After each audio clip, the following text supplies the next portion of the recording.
Բարև ձեզ, պարոն նախագահ, բարև ձեզ, պարոն վարչապետ, Ռադիո Ֆրանս, պարոն վարչապետ, հարցս ուղղում եմ ձեզ։ Ձեր կարծիքով մինչև ուր դուք կարող եք գնալ Եվրոմիության հետ մերձեցման առումով, նույն մակարդակին հասնելու Ռուսաստանի հետ ձեր հարաբերություններում եւ արդյոք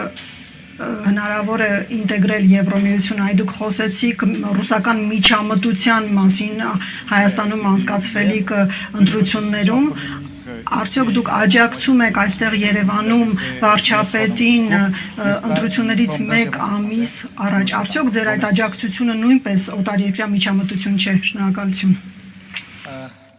Առաջին հարցին ես պատասխանել եմ 2000 եթե չեմ սխալվում 23 թվականին Եվրոպական խորհրդարանում ունեցած ելույթում Հայաստանի Հանրապետությունը պատրաստ է Եվրոպական միությանը լինել այնքան մոտիկ, ինչքան Եվրոպական միությունը հնարավոր կհամարի։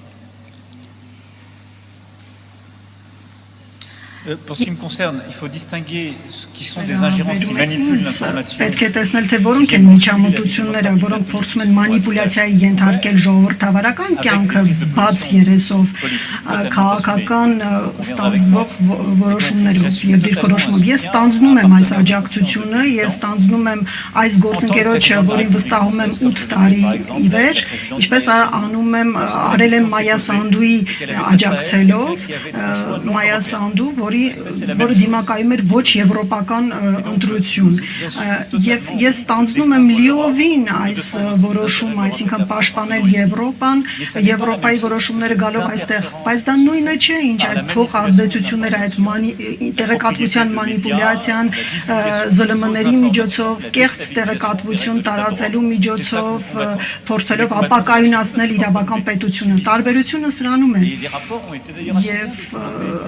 բոլոր հարաբերությունները բացահայտ ներկայացված են, շատ պետության ղեկավարներ աջակցել են, գնացել են աջակցելու Մոլդովային, չի կարելի խոսել այստեղ միջամտության մասին, այստեղ բաց երեսով միջամտություններ եւ ի հակառակը կան այլ միջամտություններ օտարերկրյա գործակալների միջոցով, Մոսկվայի պատվերով, որոնք փորձում են կեղծել ժողովրդավարությունը։ Ես տալիս եմ իմ հաստարկները, ես մասնակցում եմ ժողովրդավարությանը, որպես Ֆրանսիայի նախագահ, ես չեմ կեղծում, ահա այդ տարբերությունը կարևոր է դա հիշել։